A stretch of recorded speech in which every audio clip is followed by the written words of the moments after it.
Minority governments in the UK are constitutionally familiar, but they generally have a poor record in terms of effective administration.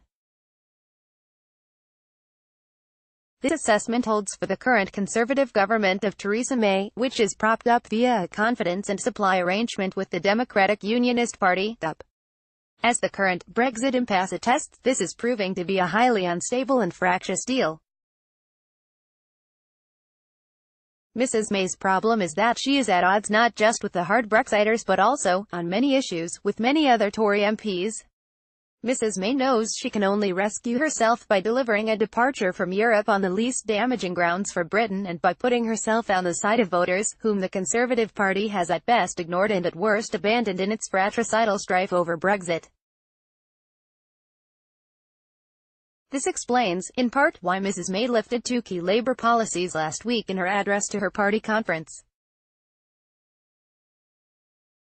The first was totemic. She said that austerity's end was in sight.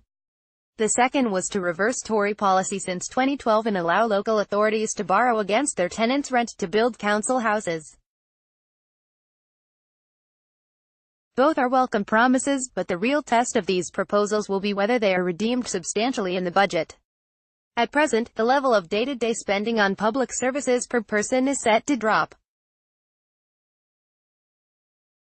As the Resolution Foundation has pointed out, that means austerity isn't ending, it's here to stay.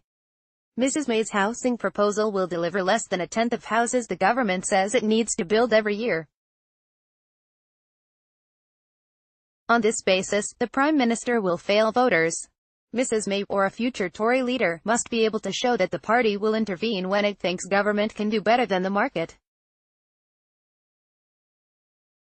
Conservative apostasy, maybe, but also smart politics given the well-founded feeling that markets are not working for most people.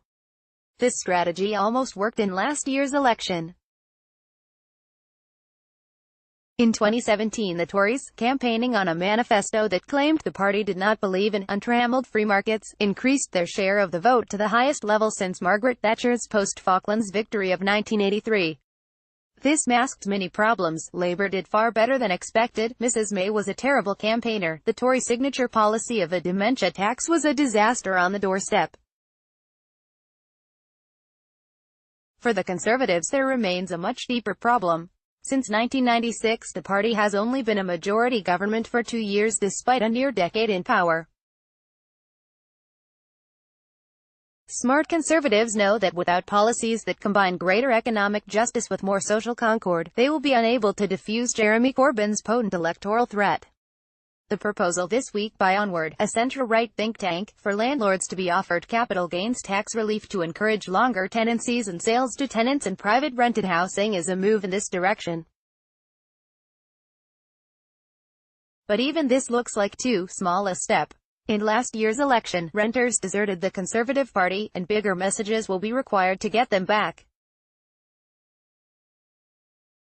The Tories have been chronically inept at dealing with the living standards crisis affecting swaths of Britain since the financial crash, and voters have realised this.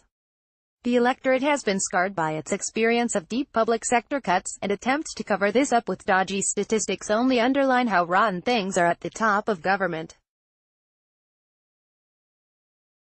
A Brexit deal may save Mrs. May's job, but for Britain's yearning to lead meaningful and fulfilling lives it appears she will achieve nothing more than her own self-preservation.